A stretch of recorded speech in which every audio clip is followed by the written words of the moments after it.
संरचना तथा भू आकृति विज्ञान। क्या आपने कभी सोचा है कि मिट्टी की उर्वरता, गठन व स्वरूप अलग क्यों है? आप यह भी सोचे होगा कि अलग अलग स्थानों पर चट्टानों के प्रकार में भिन्न हैं। चट्टानें व मिट्टी आपस में संबंधित है क्योंकि असंगठित चट्टानें वास्तव में मिट्टियां ही हैं। पृथ्वी के धरातल पर चट्टानों व मिट्टियों में भिन्नता धरातलीय स्वरूप के अनुसार पाई जाती है। वर्तमान अनुमान के अनुसार पृथ्वी की आयु लगभग 46 करोड़ वर्ष है। इतने लंबे समय में अंतर्जात व बहिर्जात बलों से अनेक परिवर्तन हुए हैं। इन बलों की पृथ्वी की धरातलीय व अधस्थलीय आकृतियों की रूपरेखा निर्धारण में एक महत्वपूर्ण भूमिका रही। आप पृथ्वी की विवर्तनिक हलचलों, प्लेट टेक्टोनिक्स के विषय में भौतिक भूगोल का परिचय राष्ट्रीय शिक्षा अनुसंधान परिषद 2006 नामक पुस्तक में पढ़ चुके हैं। क्या आप जानते हैं कि करोड़ों वर्ष पहले इंडियन प्लेट भूमध्य रेखा से दक्षिण में स्थित थी? यह आकार में काफी विशाल थी और ऑस्ट्रेलिया प्लेट इसी का हिस्सा थी। करोड़ों वर्ष के दौरान यह प्लेट काफी हिस्सों में टूट गई और ऑस्ट्रेलिया प्लेट दक्षिण पूर्व तथा इंडियन प्लेट उत्तर दिशा में खिसकने लगी। क्या आप इंडियन प्लेट के खिसकने के विभिन्न अवस्थाओं को रेखांकित कर सकते हैं? इंडियन प्लेट का खिसकना अब भी जारी है और यह इसका भारतीय उपमहाद्वीप के भौतिक पर्यावरण पर महत्वपूर्ण प्रभाव है। क्या आप इंडियन प्लेट के उत्तर में खिसकने के परिणामों का अनुमान लगा सकते हैं? भारतीय उपमहाद्वीप की वर्तमान भूवैज्ञानिक संरचना व इसकी क्रियाशील भू आकृति प्रक्रम मुख्य अंतर्जनित व बाह्यजनित बलों व प्लेटों के क्षैतिज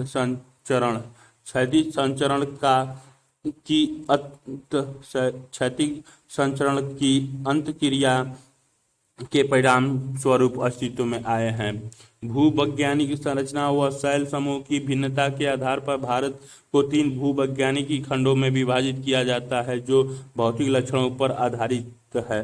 प्रायद्वीप खंड, दूसरा हिमालय व अन्य अतिरिक्त प्रायद्वीपीय पर्वतमालाएं, सिंधु, गंगा, ब्रह्मपुत्र मैदान। प्रायद्वीपीय खंड प्रायद्वीप खंड की उत्तर सीमा कटी फटी है जो कच्छ से आरंभ होकर अरावली पहाड़ियों के पश्चिम से गुजरती हुई दिल्ली तक और फिर यमुना व गंगा नदी के समानांतर राजमहल की पहाड़ियों व गंगा डेल्टा तक जाती है। इसके अतिरिक्त उत्तर पूर्व में कार्बी एंगलोंग व मेघालय का पठार तथा पश्चिम में राजस्थान भी इसी खंड के विस्तार हैं। पश्चिम बंगाल में मालदा भ्रंश उत्तरी पूर्वी भाग में स्थित मेघालय व कार्बी एंगलोंग पठार को छोटा नागपुर पठार से अलग करता है। राजस्थान में यह प्रायद्वीप खंड मरुस्थल सदृश स्थलाकृतियों से ढका हुआ है।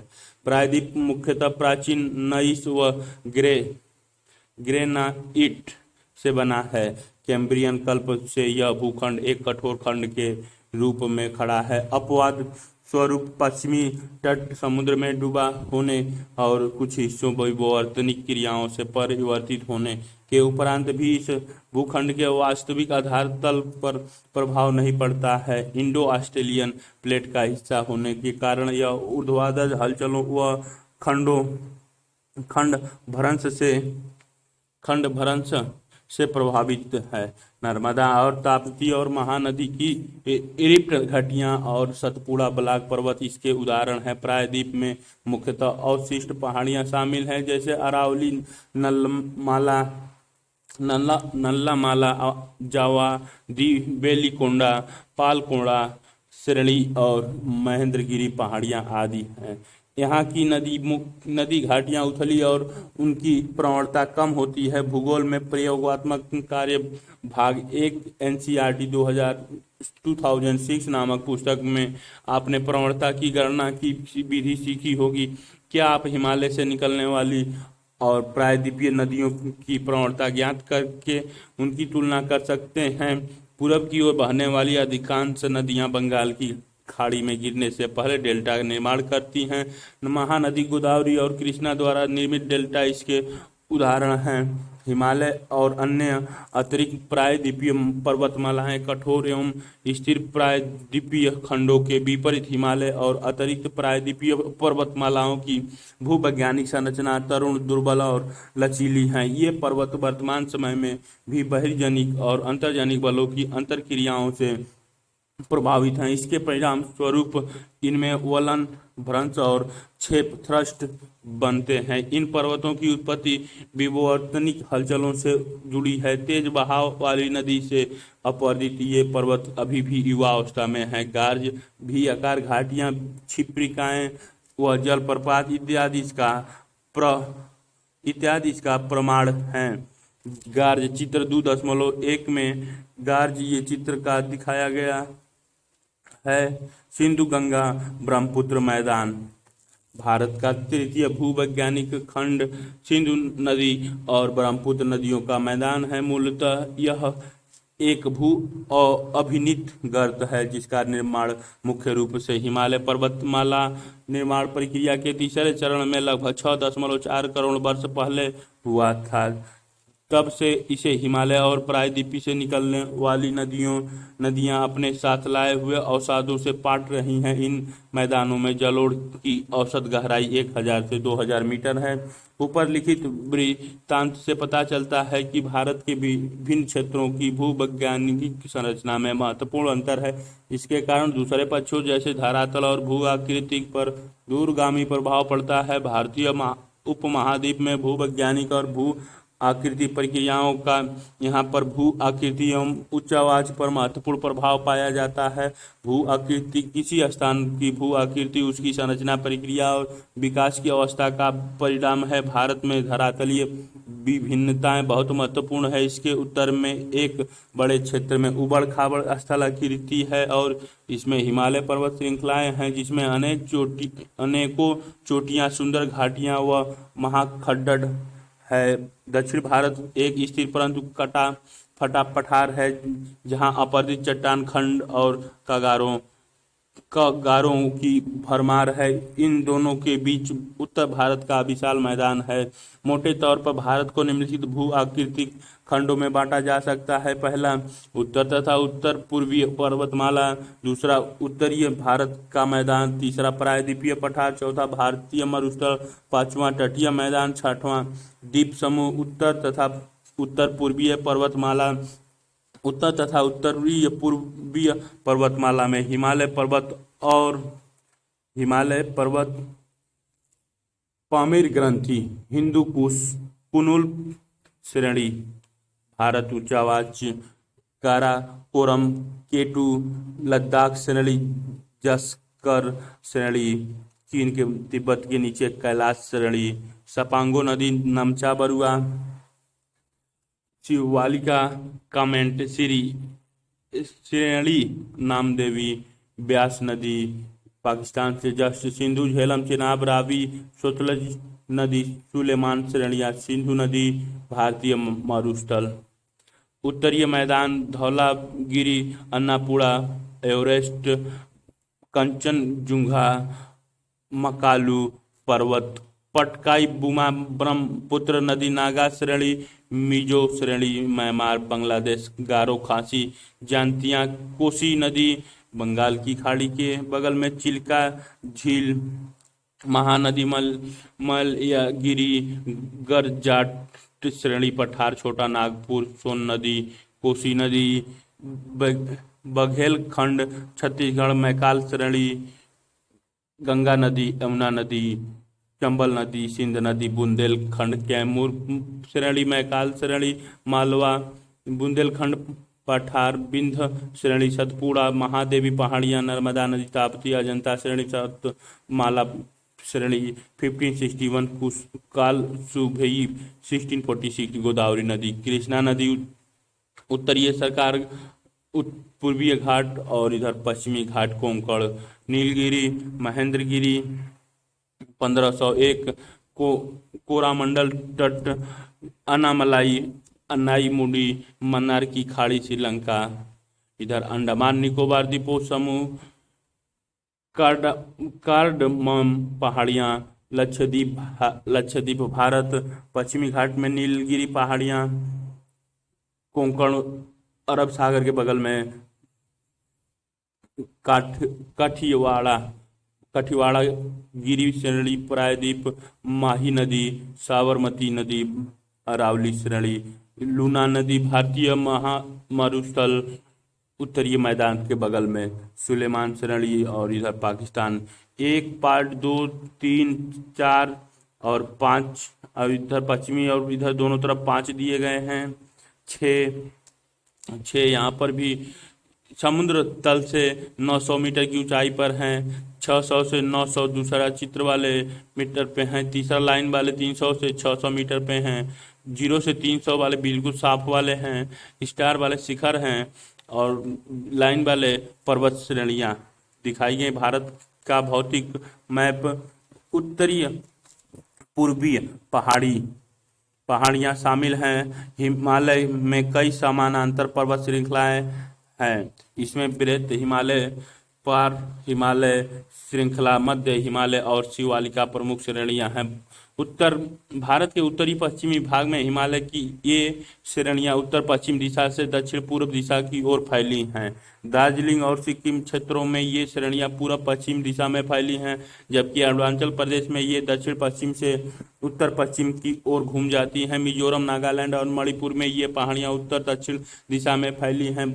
बृहत हिमालय श्रृंखला, जिसे केंद्र अक्षीय श्रेणी भी कहा जाता है, की पूर्वीय पश्चिमी लंबाई लगभग 2500 किलोमीटर तथा उत्तर से दक्षिण इसकी चौड़ाई 160 से 400 किलोमीटर है। जैसा कि मानचित्र से स्पष्ट है, हिमालय भारतीय उपमहाद्वीप तथा मध्य एवं पूर्वी एशिया के देशों के बीच एक मजबूत लंबी दीवार के रूप में खड़ा है। क्या आप भारतीय उपमहाद्वीप के देशों के नाम बता सकते हैं? हिमालय चित्र 2.3 में, हिमालय एक प्राकृतिक रोधक ही नहीं अपितु जलवायु, अफवाह और सांस्कृतिक विभाजक भी है। क्या आप दक्षिणी एशिया के देशों के भू पर्यावरण पर हिमालय के प्रभाव बता सकते हैं? क्या आप दुनिया में हिमालय जैसे भू पर्यावरण विभाजक ढूंढ सकते हैं? हिमालय पर्वतमाला में भी अनेक क्षेत्रीय विभिन्नताएं हैं। ऊंचावाज पर्वत श्रेणियों के संरेखण और दूसरी भू आकृतियों के आधार पर हिमालय को निम्नलिखित उपखंडों में विभाजित किया जा सकता है। पहला कश्मीर व उत्तरी पश्चिम हिमालय, दूसरा हिमालय और उत्तरांचल हिमालय, तीसरा दार्जिलिंग और सिक्किम हिमालय, चौथा अरुणाचल हिमालय, पांचवा पूर्वी पहाड़ी और पर्वत, पूर्वी पहाड़ियाँ और पर्वत। कश्मीर या उत्तर पश्चिमी हिमालय, कश्मीर हिमालय में अनेक पर्वत श्रेणियां हैं, जैसे काराकोरम, लद्दाख, जास्कर और पीर पंजाल। कश्मीर हिमालय का उत्तर पूर्वी भाग है, जो बृहत हिमालय और काराकोरम श्रेणियों के बीच स्थित है। एक ठंडा मरुस्थल है। बृहत हिमालय और पीर पंजाल के बीच विश्व प्रसिद्ध कश्मीर घाटी और डल झील हैं। दक्षिण एशिया का महत्वपूर्ण हिमानी नदियां बलटोरा और सियाचिन इसी प्रदेश में है। कश्मीर हिमालय केरवा के लिए भी प्रसिद्ध है, जहां जफरान की खेती की जाती है। बृहत हिमालय में जोजिला, पीर पंजाल में बनिहाल, जास्कर श्रेणियां में फोटुला और लद्दाख श्रेणी में खुर्दगला जैसे महत्वपूर्ण दर्रे स्थित हैं। करेवा, कश्मीर हिमालय में अनेक दर्रे जैसे करेवा हिमनद, चिकनी मिट्टी और दूसरे पदार्थों का मोरिन पर मोटी परत के रूप में जमाव है। महत्वपूर्ण और लवण जल की झीलें हैं, जैसे डल और वुलर, तथा लवण झीलें जैसे पगांग तो और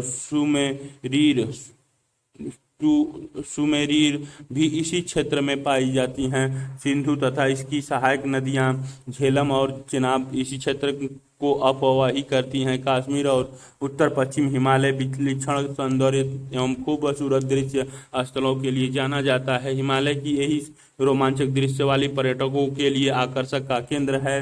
क्या आप जानते हैं कि कुछ प्रसिद्ध तीर्थ स्थान जैसे वैष्णो देवी, अमरनाथ गुफा और चरार व शरीफ भी यहीं स्थित है? यहाँ बहुत सी तीर्थ यात्री हर साल आते हैं। जम्मू और कश्मीर की राजधानी श्रीनगर झेलम नदी चित्र विसर्पित झेलम नदी चित्र 2.4 में दिखाई गई है। पश्चिमी हिंद हिमालय पामीर ग्रंथि कुरुनुल श्रेणियाँ हिंदू कुश काराकोरम केटू स्टार से नंगा पर्वत जोजिला गुणे के निशान से जास्कर श्रेणियाँ लद्दाख बारह लाचा गुणे के निशान से ये दर्रा है और शिखर स्टार से और लाइन वाले पर्वत श्रेणियाँ कैलाश श्रेणी सपांगो हिमालय पर्वत श्रेणी नेपाल और पीर पंजाल ब्यास नदी शिववालिका श्रेणी इससे निकलने वाली नदी झेलम चिनाब सिंधु रावी सतलज नदियां हैं। यमुना और गंगा दो नदियां सिपिला के बगल से दिख रही। सोपांगो चित्र पश्चिमी हिमालय 2.5 में दिखाई गई है। नेपाल में ये 84 डिग्री पूरब से निकलती ये स्थान है। किनारे के किनारे स्थित है।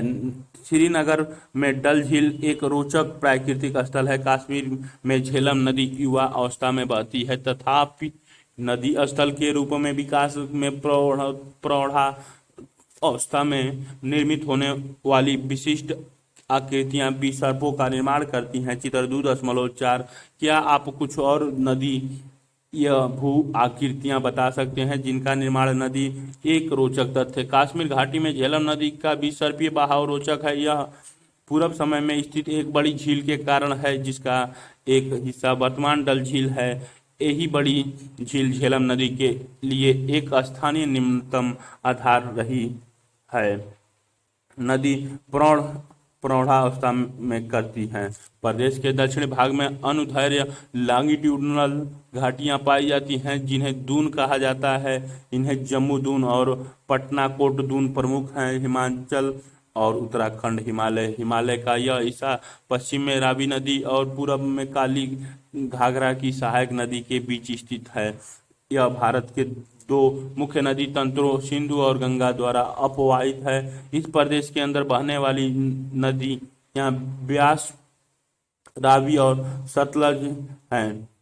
सतलज सिंधु के सहायक नदियां हैं और यमुना और घाघरा गंगा की सहायक नदियां हैं। मध्य हिमालय बृहत हिमालय लद्दाख श्रेणी कैलाश श्रेणी तिब्बत का पठार और कुरुनुल की ढाल शिववालिका या बाह्य हिमालय सिंधु गंगा का मैदान दक्षिण और समुद्र सतह और उत्तर हिमालय पर्वत समूह दक्षिण से उत्तर तक का पार्श्व चित्र है। यह हिमालय का सुदूर उत्तरीय भाग लद्दाख में ठंडे मरुस्थल का विस्तार है और लाहौल एवं स्पीति जिले के समीप स्पीति उपमंडल में है। हिमालय को तीन मुख्य पर्वत श्रृंखलाएं बृहत हिमालय लघु हिमालय जिन्हें हिमाचल में धौलाधर और उत्तराखंड में नागदीपा कहा जाता है और उत्तर दक्षिण दिशा में फैली शिवालिका श्रेणी एवं इस हिमालय खंड में स्थित है। कुछ हिमालय में 1000 से 2000 मीटर ऊंचाई वाले पर्वत ब्रिटिश प्रशासन के लिए मुख्य आकर्षण केंद्र रहे हैं। कुछ महत्वपूर्ण पर्वत नगर जैसे धर्मशाला मसूरी कौशली अल्मोड़ा लेसडाउन और रानीखेत इस क्षेत्र में स्थित हैं। शिववालिका शब्द की उत्पत्ति देहरादून के नजदीक शिवावाला से में पाए जाने वाला भूगर्भिक रचनाओं से हुई है। किसी समय यह इंपीरियल सर्वे का मुख्यालय स्थित था जो बाद में अस्थायी रूप से देहरादून में स्थापित हुआ। इस क्षेत्र के दो महत्वपूर्ण स्थलाकृत शिववालिका और दून हैं। यहाँ स्थित कुछ महत्वपूर्ण दून चंडीगढ़ कालका का दून नालागढ़ दून दोहरा दून हरिके दून तथा कोटा दून शामिल हैं। इनमें देहरादून सबसे बड़ी घाटी है जिसकी लंबाई 35 से 45 किलोमीटर और चौड़ाई 22 से 25 किलोमीटर है। बृहत हिमालय की घाटियों में भोटिया प्रजाति के लोग रहते हैं। ये खानाबदोश लोग हैं जो ग्रीष्म ऋतु में बुग्याल ऊंचाई पर स्थित घास के मैदान में चले जाते हैं और शरद ऋतु में घाटियों में लौट आते हैं। प्रसिद्ध फूलों की घाटी भी इसी पर्वतीय क्षेत्र में स्थित है। गंगोत्री, यमुनोत्री, केदारनाथ, बद्रीनाथ, हेमकुंड साहिब भी इसी इलाके में स्थित हैं। इस क्षेत्र में 5 प्रसिद्ध प्रयाग नदी संगम है, जिनका विवरण इस पुस्तक के अध्याय 3 में भी दिया है। क्या आप कुछ अन्य प्रयागों के नाम बता सकते हैं जो भारत के अन्य भागों में स्थित हैं? दार्जिलिंग और सिक्किम हिमालय, इसके पश्चिम में नेपाल हिमालय और पूर्व में भूटान हिमालय है। यह एक छोटा परंतु हिमालय का बहुत महत्वपूर्ण भाग है। यहाँ तेज बहाव वाली तीस्ता नदी बहती है और कंचनजुंगा जैसी ऊंची चोटियां और गहरी घाटियां पाई जाती हैं। इन पर्वतों के ऊंचे शिखरों पर लेप्चा जनजाति और दक्षिण भारत, विशेषकर दार्जिलिंग हिमालय में मिश्रित जनसंख्या, जिसमें नेपाली, बंगाली और मध्य भारत की जनजातियां शामिल हैं, पाई जाती हैं। यहाँ पर की प्राकृतिक दशाओं जैसे मध्यम ढाल व गहरी जीवाश्म युक्त मिट्टी, संपूर्ण वर्षा का होना और मंद शीत ऋतु का फायदा उठाकर अंग्रेजों ने यहाँ चाय के बागान लगाए। बाकी हिमालय से यह क्षेत्र भिन्न है क्योंकि यहाँ दुआर स्थलाकृतियाँ पाई जाती हैं, जिनका उपयोग चाय बागान लगाने के लिए किया गया है। सिक्किम और दार्जिलिंग हिमालय अपने रमणीय सौंदर्य, वनस्पति जात और प्राणी जात और आर्किड के लिए जाना जाता है। अरुणाचल हिमालय, यह पर्वत क्षेत्र भूटान हिमालय से लेकर डिफू दर्रे तक फैला है। इस पर्वत श्रेणी की सामान्य दिशा दक्षिण पूर्व से उत्तर पूर्व है। इस क्षेत्र की मुख्य चोटियां में कांगूत और नमचा बरवा शामिल हैं। ये पर्वत श्रेणियां उत्तर से दक्षिण दिशा में तेज बहती हुई और गहरे गार्ज बनाने वाली नदियों द्वारा विच्छेदित होते हैं। नमचा बरुआ को पार करने के बाद ब्रह्मपुत्र नदी एक गहरी गार्ज बनाती है के कामेंग, सुबनसरी, दिहांग, दिबांग और लोहित यहाँ की प्रमुख नदियाँ हैं। ये 12मासी नदियां हैं और बहुत से जलप्रपात बनाती हैं, इसीलिए यहाँ जल विद्युत उत्पादन की क्षमता काफ़ी है। अरुणाचल हिमालय की एक मुख्य विशेषता यह है कि यहाँ बहुत सी जनजातियां निवास करती हैं। इस क्षेत्र में पश्चिम से पूर्व में बसी कुछ जनजातियां इस प्रकार हैं: मोनपा, ओबरा, मिसमी, निशी और नागा। इनमें से ज़्यादातर जनजातियां झूमी खेती करती हैं, जिसे स्थानांतरित कृषि या स्लैश और बर्न। पूर्वीय हिमालय नमचा बरुआ, सपांगो नदी, हिमालय पर्वत चीन, दिहांग नदी, लोहित नदी, पटकाई, बूम, नागा श्रेणियाँ, गारो खासी जयंतिया श्रेणी, ब्रह्मपुत्र नदियाँ, डफला श्रेणी, बुमला, हिमालय पर्वत के नीचे एवरेस्ट पर्वत, कंचनजंगा, मक्कालू, जेलपला, तीस्ता, नेपाल और गंडक कोसी गंगा। बांग्लादेश, पश्चिमी बंगाल, स्टार वाले त्रिभुज रंग शिखर और घोड़े के निशान वाले दर्रा और पर्वत श्रेणियां वाले सादे रंग में दिखाए गई हैं। सपांगो के नीचे ये नामचा बरुआ जस्ट जुड़ा हुआ दिखाया गया है। चित्र 2.7 पूर्वीय हिमालय कृषि भी कहा जाता है। यहाँ क्षेत्र जैव विविधता में धनी है, जिसका संरक्षण देशज समुदाय ने किया। उबड़ खाबड़ स्थलाकृति के कारण यहाँ पर विभिन्न घाटियों के बीच परिवहन जुड़ाव लगभग नाम मात्र ही है। इसीलिए अरुणाचल असम सीमा पर स्थित दुआर क्षेत्र से होकर ही यहाँ कारोबार किया जा सकता है।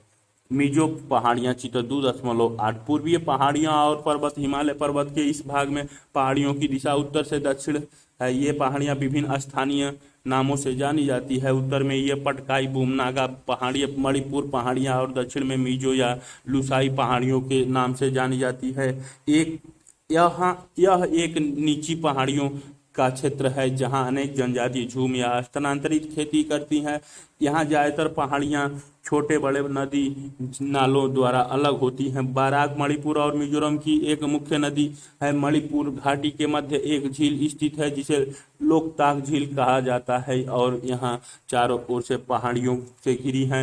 मिजोरम जिले मोलेसिस बेसिन भी कहा जाता है, मृदुल और असंगठित चट्टानों से बना है।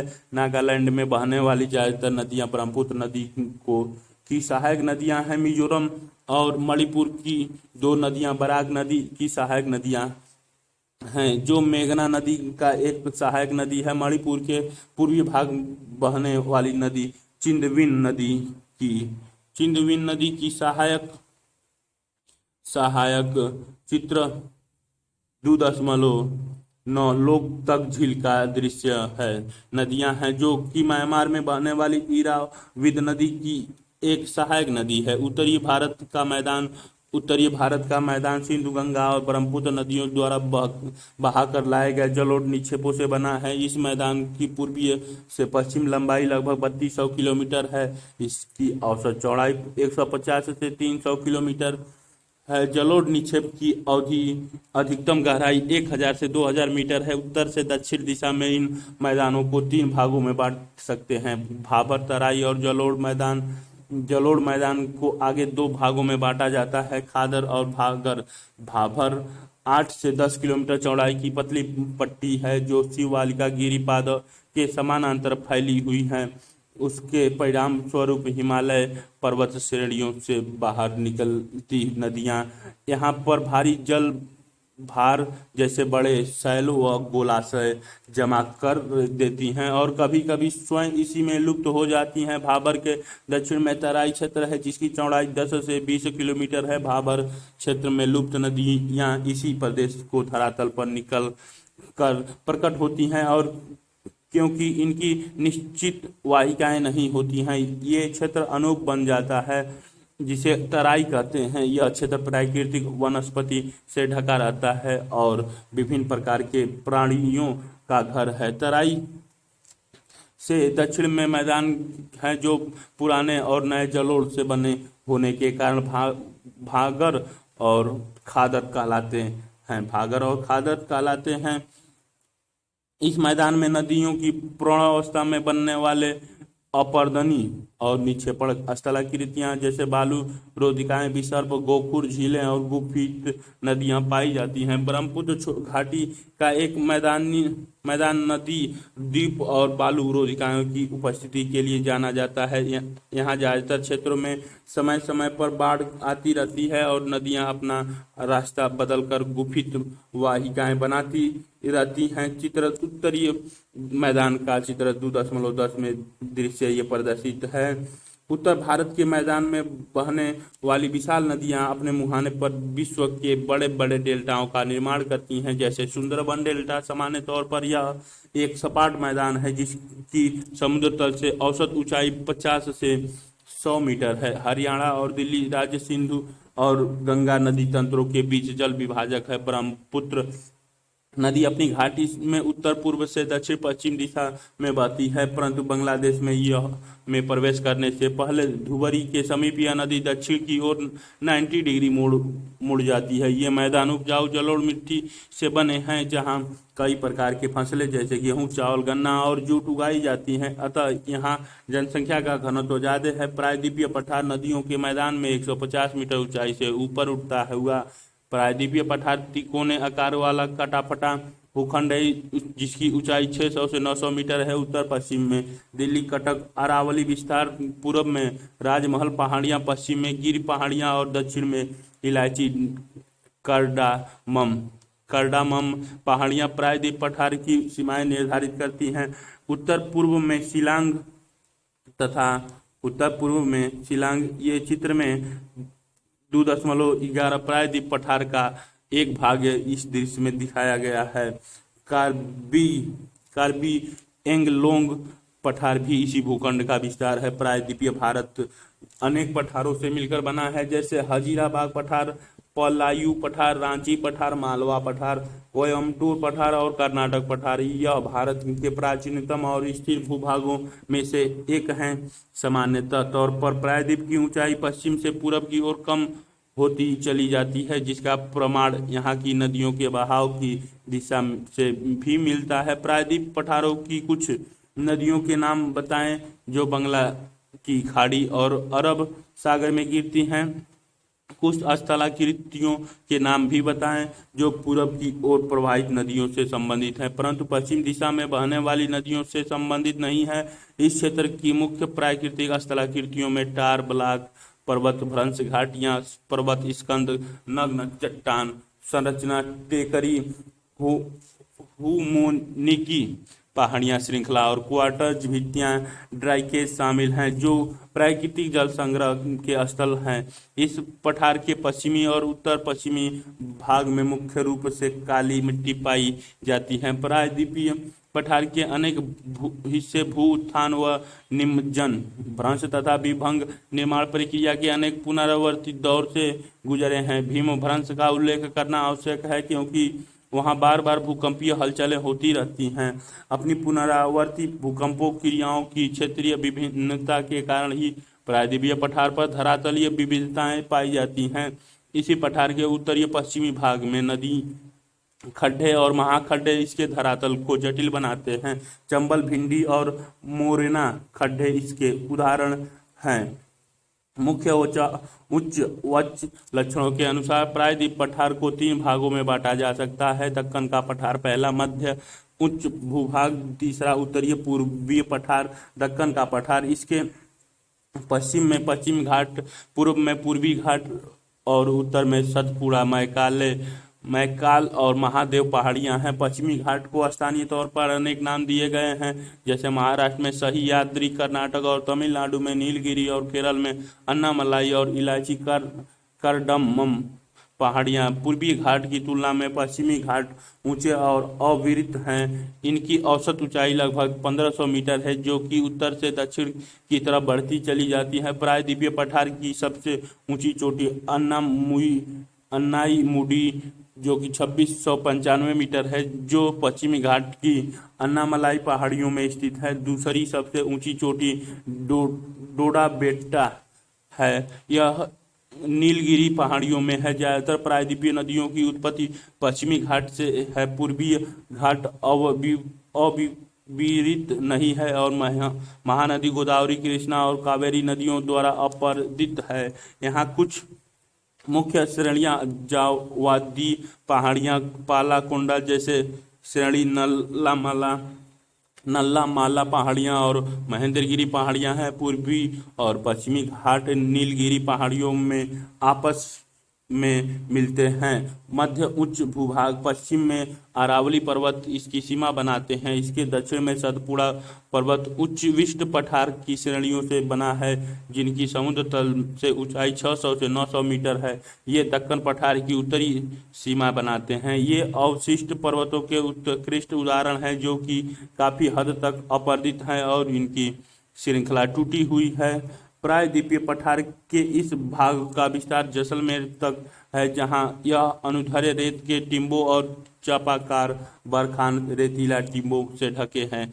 अपने भूगर्भिक इतिहास में यह क्षेत्र कायांतरित क्रियाओं से गुजर चुका है और यह कायांतरित चट्टानें जैसे संगमरमर, स्लेट और नाइस की उपस्थिति इसका प्रमाण है। समुद्र तल से मध्य उच्च भूभाग की ऊंचाई 700 से 1000 मीटर के बीच है और उत्तर तथा उत्तर पूर्व दिशा में इसकी ऊंचाई कम होती चली जाती है। यमुना की अधिकतर सहायक नदियां विंध्याचल और कैमूर श्रेणियों से निकलती है। बनास चंबल की एकमात्र मुख्य सहायक नदी है, जो पश्चिम में अरावली से निकलती है। मध्य उच्च भूभाग का पूर्वीय विस्तार राजमहल की पहाड़ियों तक है, जिसके दक्षिण में स्थित छोटा नागपुर पठार खनिज पदार्थों का भंडार है। उत्तर पूर्व पठार वास्तव में यह प्रायद्वीप पठार का ही एक विस्तारित भाग है। यह माना जाता है कि हिमालय उत्पत्ति के समय इंडियन प्लेट के उत्तर पूर्व दिशा में खिसकने के कारण राजमहल पहाड़ियों और मेघालय के पठारों के बीच भ्रंश घाटी बनाने से यह अलग हो गया था। बाद में यह नदी द्वारा जमा किए जलोढ़ द्वारा पाट दिया गया। आज मेघालय और कार्बी एंगलोंग पठार इसी कारण से मुख्य प्रायद्वीपीय पठार से अलग थलग हैं। इसमें आवास करने वाली जनजातियों के नाम के आधार पर मेघालय के पठार को 3 भागों में बांटा गया है: गारो पहाड़ियाँ, खासी पहाड़ियाँ, जय जातीय पहाड़ियाँ। असम की कार्बी एंगलोंग पहाड़ियाँ भी इसी का विस्तार है। छोटा नागपुर के पठार की तरह मेघालय के पठार भी कोयला, लोहा, सिलीमेनाइट, चूने के पत्थर और यूरेनियम जैसे खनिज पदार्थों का भंडार है। इसी क्षेत्र में अधिकतर वर्षा दक्षिण पश्चिमी मानसून से होती है। परिणाम स्वरूप मेघालय का पठार एक अति अपरदित भूतल है। चेरापूंजी नग्न चट्टानों से ढका स्थल है और यहाँ वनस्पति लगभग नहीं के बराबर हैं। भारतीय मरुस्थल विशाल भारतीय मरुस्थल अरावली पहाड़ियों से उत्तर पूर्व में स्थित है। यह एक उबड़ खाबड़ भूतल है जिस पर बहुत से अनुदैर्ध्य टीले और बरखाना पाए जाते हैं। यहाँ पर वार्षिक वर्षा 150 मिलीमीटर से कम होती है और परिणाम स्वरूप यह एक शुष्क और वनस्पति रहित क्षेत्र है। इन्हीं स्थलाकृतिक गुणों के कारण इसे मरुस्थलीय के नाम से जाना जाता है। यह माना जाता है कि मेसोजोइक काल में यह क्षेत्र समुद्र का हिस्सा था। इसकी पुष्टि ये चित्र 2.12 भारतीय मरुस्थल का दृश्य दिखाया गया है। क्या आप इस चित्र में दिखाए गए बालू में टिम्बो के प्रकार को पहचान सकते हैं? आकल में स्थित कास्ट जीवाश्म पार्क में उपलब्ध परमाणु और जैसलमेर के निकट ब्रह्मसर के आसपास के समुद्री निक्षेपों से होती है। कास्ट जीवाश्मों की आयु लगभग 18 करोड़ वर्ष आंकी गई है। यद्यपि इस क्षेत्र की भूगर्भिक चट्टान संरचना प्रायद्वीपीय पठार का विस्तार तथापि अत्यंत शुष्क दशाओं के कारण इसकी धरातलीय आकृति भौतिक अपक्षय और पौन क्रिया द्वारा निर्मित है। यहाँ की प्रमुख स्थलाकृतियाँ स्थानांतरित रेतीले टीले क्षत्रक चट्टानों और मरुदान दक्षिणी भागों में हैं। ढाल के आधार पर मरुस्थल को 2 भागों में बांटा जा सकता है: सिंध की ओर ढाल वाला उत्तरीय भाग और कच्छ के रण की ओर ढाल वाला दक्षिणी भाग है। यहाँ की अधिकतर नदियाँ अल्पकालिक हैं। मरुस्थल के दक्षिणी भाग में बहने वाली लूनी नदी महत्वपूर्ण है। अल्पवृष्टि और बहुत अधिक वाष्पीकरण की वजह से इस प्रदेश में हमेशा जल का घटा रहता है। कुछ नदियाँ तो थोड़ी दूरी तय करने के बाद ही मरुस्थल में लुप्त हो जाती हैं। यह अंत स्थलीय अफवाह का उदाहरण है जहां नदियां झील या पलाया में मिल जाती हैं। इन पलाया झीलों का जल खारा होता है जिससे नमक बनाया जाता है। तटीय मैदान आप पहले ही पढ़ चुके हैं कि भारत के तट रेखा बहुत लंबी है। स्थिति और सक्रिय भू आकृति प्रक्रियाओं के आधार पर तटीय मैदानों को 2 भागों में बांटा जा सकता है: पश्चिमी तटीय मैदान, पूर्वीय तटीय मैदान में तटीय मैदान चित्र 2.13 में यह दृश्य दिखाया गया है। तटीय मैदान का पश्चिमी तटीय मैदान जलमग्न तटीय मैदानों के उदाहरण है। ऐसा विश्वास है कि पौराणिक शहर द्वारका, जो किसी समय पश्चिमी तट पर मुख्य भूमि पर स्थित था, अब पानी में डूबा हुआ है। जलमग्न होने के कारण पश्चिमी तटीय मैदान एक संकीर्ण पट्टी मात्र है और पत्तनों एवं बंदरगाह विकास के लिए प्राकृतिक परिस्थितियां प्रदान करता है। यहाँ पर स्थित प्राकृतिक बंदरगाहों में कंडला, मझगांव, JLN, नौवाह, सेवा, मरगांव, मंगलोर, कोचीन शामिल हैं। उत्तर में गुजरात तट से दक्षिण में केरल तट तक फैले पश्चिमी तटीय मैदान को निम्नलिखित भागों में विभाजित किया जा सकता है: गुजरात का कच्छ और काठियावाड़ तट, महाराष्ट्र का कोंकण तट और गोवा तट, कर्नाटक तथा केरल की क्रमशः मालाबार तट। पश्चिमी तटीय मैदान मध्य में संकीर्ण है परंतु उत्तर और दक्षिण में चौड़े हो जाते हैं। इस तटीय मैदान में बहने वाली नदियां डेल्टा नहीं बनाती हैं। मालाबार तट की विशेषता स्थलाकृति कायल बैकवाटर्स, जिसे मछली पकड़ने और अंतःस्थलीय नौकायन के लिए प्रयोग किया जाता है और पर्यटक के लिए विशेष आकर्षण का केंद्र है। केरल में हर वर्ष प्रसिद्ध नेहरू ट्रॉफी वाल्लम काली नौका दौड़ का आयोजन पुन्नमदा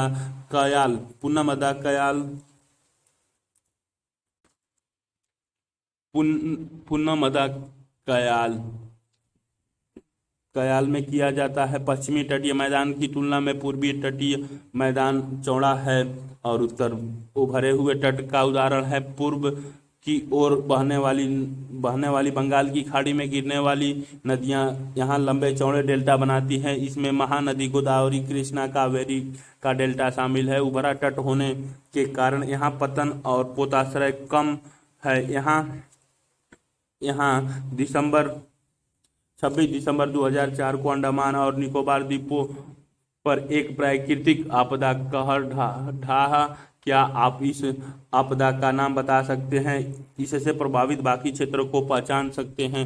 पर महाद्वीप शेल्फ की चौड़ी 500 किलोमीटर है, जिसका कारण यहाँ पत्तनों और पोताश्रयों का विकास मुश्किल है। पूर्वीय तट के कुछ पत्तनों के नाम बताइए। द्वीप समूह। भारत में दो प्रमुख द्वीप समूह हैं, एक बंगाल की खाड़ी में और दूसरा अरब सागर में। बंगाल की खाड़ी के द्वीप समूह में लगभग 572 द्वीप हैं।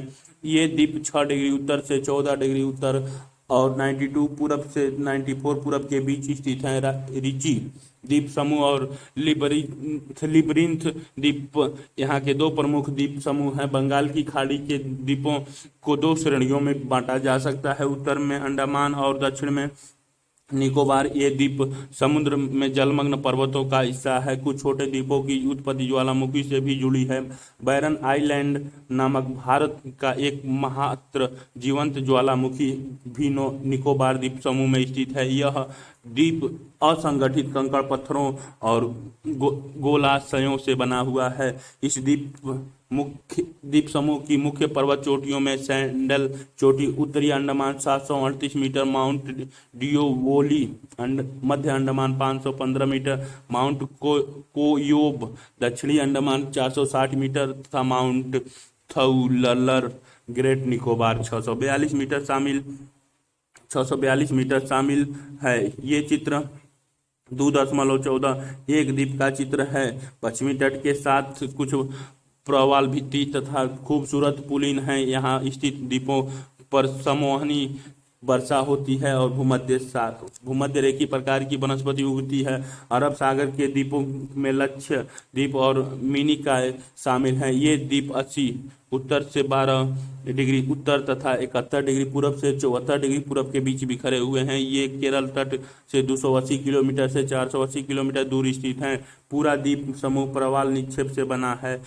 यहाँ 36 द्वीप हैं और इनमें से 11 पर मानव आवास है। मिनिकॉय सबसे बड़ा द्वीप है। इसका क्षेत्रफल 553 वर्ग किलोमीटर है। पूरा द्वीप समूह 10 डिग्री चैनल द्वारा दो भागों में बांटा गया है। उत्तर में अमीनी द्वीप और दक्षिण में कानानोर द्वीप। इसी द्वीप समूह पर तूफान निर्मित पुलिन है, जिस पर अवबद्ध गुटिकाएं, सीलिंग, गोला सिमिकाएं तथा गोलाशय पूर्वी समुद्र तट पर पाए जाते हैं। परियोजनाएं। एटलस की सहायता से पश्चिम से पूरब की ओर स्थित हिमालय की चोटी की एक सूची बनाइए।